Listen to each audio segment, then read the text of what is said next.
जय श्री कृष्णा, राधे राधे। आज हम सुनेंगे भगवान श्री कृष्ण के जन्म की पौराणिक कथा। भाद्रपद कृष्ण अष्टमी तिथि की घनघोर अंधेरी रात को रोहिणी नक्षत्र में मथुरा के कारागार में वसुदेव की पत्नी देवकी के घर में भगवान श्री कृष्ण ने जन्म लिया था। ये तिथि उस शुभ घड़ी की याद दिलाती है और सारे भारतवर्ष में ये त्योहार जन्माष्टमी के रूप में मनाया जाता है। द्वापर युग में भोजवंशी राजा उग्रसेन मथुरा में राज किया करता था। उसके आत्याई पुत्र कंस ने उसे गद्दी से उतार दिया और स्वयं मथुरा का राजा बन बैठा। कंस की एक बहन देवकी थी। उसका विवाह वासुदेव नाम युधिवंशी सरदार से हुआ था। एक समय कंस अपनी बहन देवकी को उसकी ससुराल पहुंचाने जा रहा था। रास्ते में आकाशवाणी हुई, हे कंस, जिस देवकी को तू बड़े प्यार से ले जा रहा है उसी में तेरा काल बसता है। इसी के गर्भ से उत्पन्न 8वां बालक तेरा वध करेगा। ये सुनकर कंस वासुदेव को मारने के लिए उदित हुआ। तब देवकी ने उनसे विनम्रतापूर्वक कहा, मेरे गर्भ में जो संतान होगी उसे मैं तुम्हारे सामने लाकर रख दूंगी। बहनों ही को मारने से क्या लाभ। कंस ने देवकी की बात मान ली और मथुरा वापस चला आया। उसने वासुदेव और देवकी को कारागार में डाल दिया। वासुदेव देवकी के एक एक करके 7 बच्चे हुए और 7 को जन्म लेते ही कंस ने मार डाला। अब 8वां बच्चा होने वाला था। कारागार में उन पर कड़े पहरे बिठा दिए गए। उसी समय नंद की पत्नी यशोदा को बच्चा होने वाला था। उन्होंने वासुदेव देवकी के दुखी जीवन को देख 8वें बच्चे की रक्षा का उपाय रचा। जिस समय वासुदेव देवकी को पुत्र पैदा हुआ उसी समय यशोदा के गर्भ से कन्या का जन्म हुआ।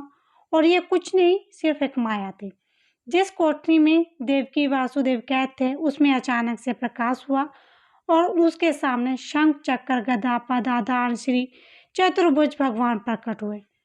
दोनों भगवान के चरणों में गिर पड़े। तब भगवान ने उनसे कहा, मैं नवजात शिशु का रूप धारण कर लेता हूँ। तुम मुझे इसी समय अपने मित्र नंद जी के घर वृंदावन में भेज जाओ और उसके यहाँ जो कन्या जन्मी है उसे लाकर कंस के हवाले कर दो। इस समय वातावरण अनुकूल नहीं, फिर भी तुम चिंता ना करो। जागते हुए पहरेदार अपने आप सो जाएंगे। कारागार के फाटक खुल जाएंगे और उफनती अथाह यमुना तुमको पार लगाने में मार्गदर्शन करेगी। उसी समय वासुदेव नवजात शिशु रूप श्री कृष्ण को सूप में रखकर कारागार से निकल पड़े और अथाह यमुना को पार कर नंद जी के घर में पहुंच गए। वहां उन्होंने नवजात शिशु को यशोदा के साथ सुला दिया और कन्या को लेकर मथुरा आ गए। कारागार के फाटक पूर्व बंद हो गए। अब कंस को सूचना मिली कि वासुदेव देवकी को बच्चा पैदा हुआ है। उसने बंदी गृह में जाकर देवकी के हाथ से नवजात कन्या को छीनकर धरती पर पटक मारा, परंतु ये कन्या आकाश में उड़ गई और वहां से कहा, अरे मूर्ख, मुझे मारने से क्या होगा। तुझे मारने वाला जो वृंदावन में जा पहुंचा वह जल्दी ही तेरे पापों का दंड तुझे देगा।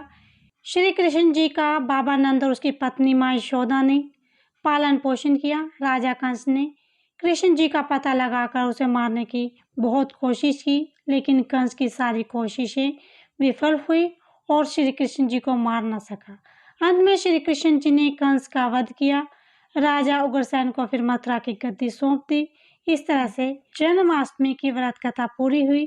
बोलो श्री कृष्ण भगवान की जय।